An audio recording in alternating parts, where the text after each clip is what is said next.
All right, so we begin our new unit, still talking about triangles. We're going to talk about different things that can be drawn or created in a triangle.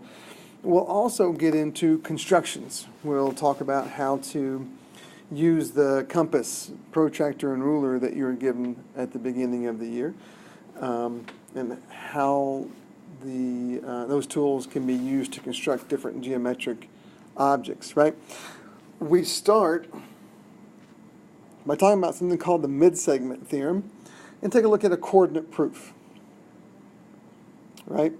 And so we'll talk about what a midsegment is, some of the properties, and how to use that to find, sorry about that, different lengths and whatnot. And then we'll talk about some of the very basic constructions that we want to do. Okay, so first things first, what is a midsegment? A midsegment of a triangle is a segment that connects the midpoints of two sides of a triangle. And so here, DE is a midsegment of this triangle. Okay, and it's a midsegment because it takes point D, which is a midpoint for AB, which tells us that AD and DB are congruent, and it connects it to point E. We take point E, which is the midpoint of BC, which tells us that BE and EC are congruent. But it takes those 2 points and it connects it with a segment here. Okay?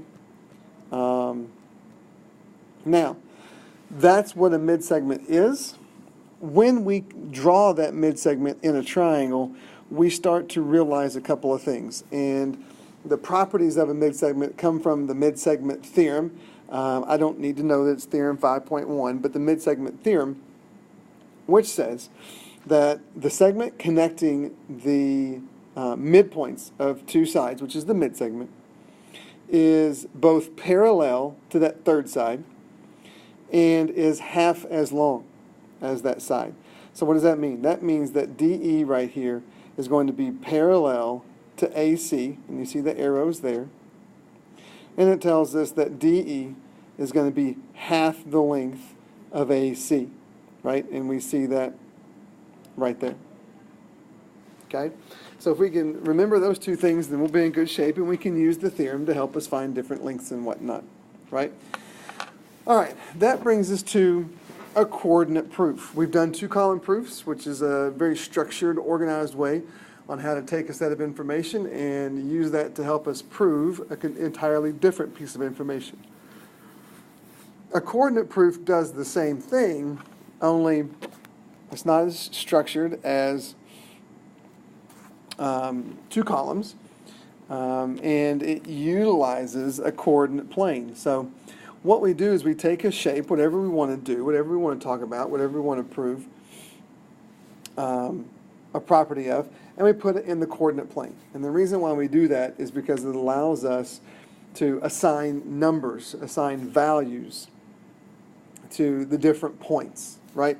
So for example, triangle GHJ has been set in a coordinate plane so that the vertices are all sitting at these points, right?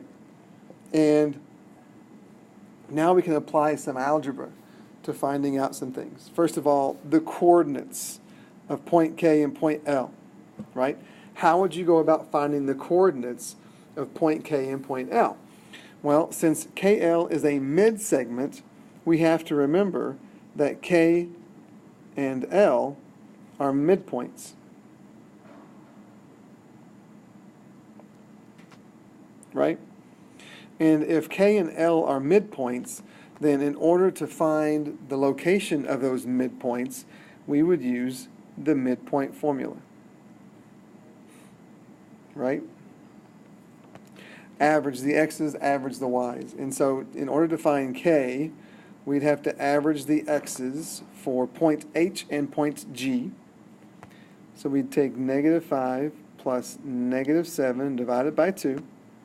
And then we'd take 6 plus -2 and divide it by 2. Well, that means that point K is going to sit at -5 plus -7 is -12. -12 divided by 2 is -6. The y-coordinate, 6 plus negative 2 is 4. 4 divided by 2 is 2. So k is sitting at negative 6 comma 2. Point L, average the x's and the y's for h and j. So we go negative 5 plus 1 divided by 2, and then go 6 plus 2 divided by 2. And so we go, negative 5 plus 1 is negative 4, negative 4 divided by 2 is negative 2, 6 plus 2 is 8, divided by 2 is 4. And so there are the coordinates for the midpoint L. Okay? Now that we have the coordinates for those two midpoints, we can show that segment KL is parallel to segment GJ. How do we do that? If we've got these guys in the coordinate plane, how can we show that KL is parallel to GJ? Well, hopefully the word parallel helps lead you and tells you that we need to find the slopes for these guys. And when we find the slopes, those slopes should be the same.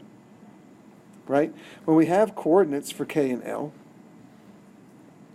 so the slope for KL, you got to remember how to find the slope if you have 2 points.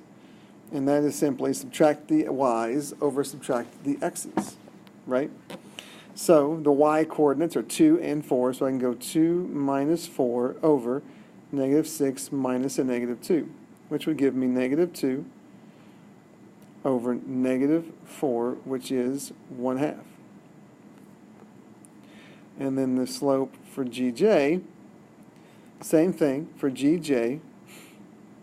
Subtract the y's, so we go negative 2 minus 2 over, subtract the x's, negative 7 minus 1.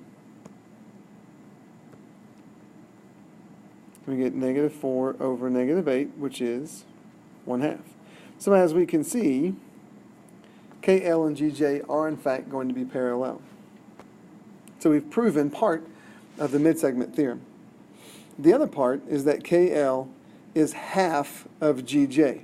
So we've got to find the length of KL and the length of GJ. How do we find the length in the coordinate plane? Right, well that's going to be your distance formula. And so for KL, we would take the x's, subtract the y's, square those, add those squares together, and you've got your distance formula there. So the x's for KL are negative 6 and negative 2. So negative 6 minus a negative 2 and square it. And then the y's are 2 and 4. So take 2 minus 4 and square it.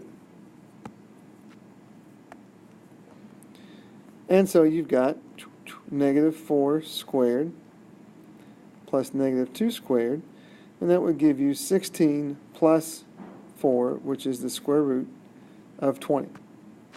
If you reduce that, then you get 2 square root of 5. Now we've got to find the length of GJ and see if KL is half of that. So subtract the x's, negative 7 minus 1. Subtract the y's, negative 2 minus 2. Square that. And so we would get negative 7 minus 1 is negative 8. Negative 8 squared is 64. Negative 2 minus 2 is negative 4. And negative 2 squared is, negative 4 squared is 16, which would give you the square root of 80. And when you reduce that, you do get 4 square root of 5. And so if you look, if you take half of 4 square root of 5, that just means taking half of 4 and getting 2, you will get 2 radical 5, which is the length of KL. So we've just proven that KL is half the length of GJ. Okay? The idea behind the coordinate proof. You can find slopes, you can find midpoints, you can find the lengths of sides. Don't forget that even with slopes, you can tell if you have a right angle, right? If you've got 2 segments that are perpendicular, then they're going to form a right angle. And we can tell that from slopes as well, right? All right. So there's an example of a coordinate proof. Now, get back to the midsegment theorem. We've just proven it, so let's use it. Use these images to find the lengths of the midsegment or find the length of whatever you're asked to find the length of. Should be pretty straightforward. Example A there. I want you to find CD. CD is the midsegment of that triangle, and you know that because these tick marks say that D is a midpoint, these tick marks say that C is a midpoint, and so DC is connecting those two midpoints, making it a midsegment. CD should be half of XZ, so this is going to be 8. Right? IK, again, we can tell from the diagram that SR is a midsegment, so that means that IK is going to be 10, right? Now, go through and see if you can't figure out the different lengths for example C. Stop the video, then you can start it back up and check your answers to make sure that you're right.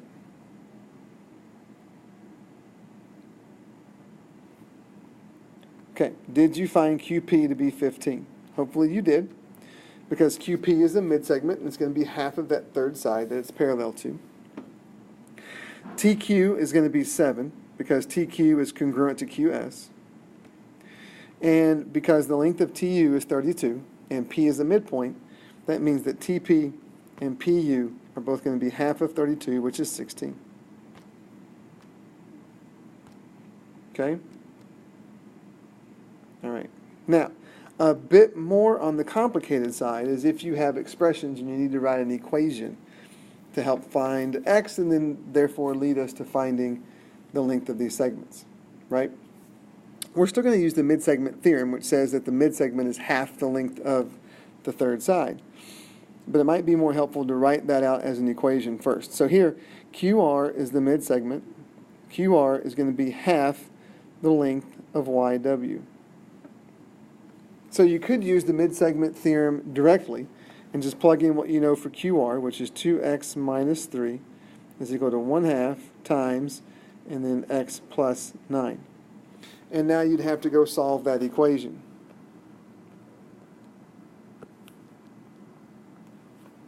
Right? So you'd need to distribute the half and then go through when working with some fractions, right?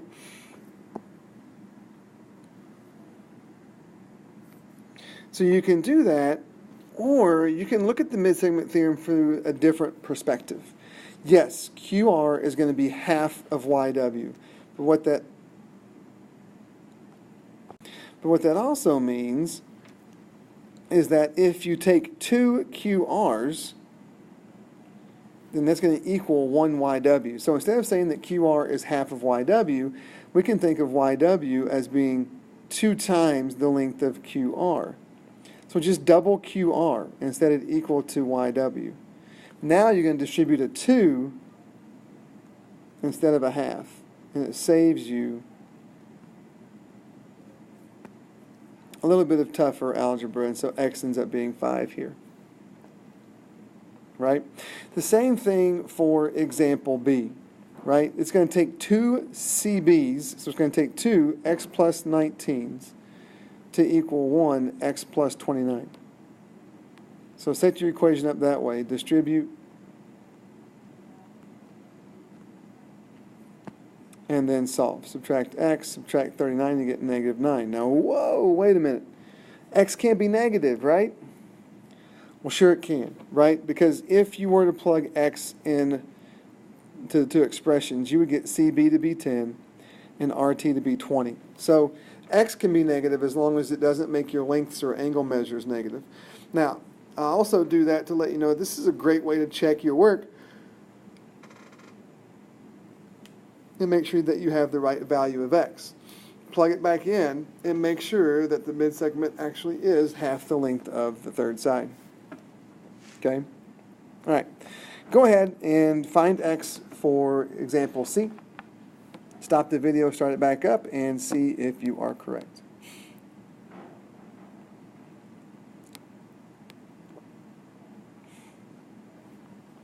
Okay. So again, it's going to take 2 QRs to equal an SU.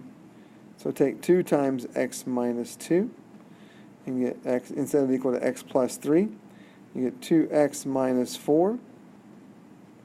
Then subtract x from both sides, add 4, and x ends up being 7.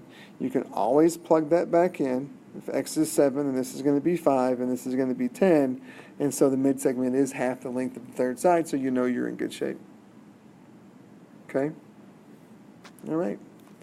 That's what there is to know about the midsegment.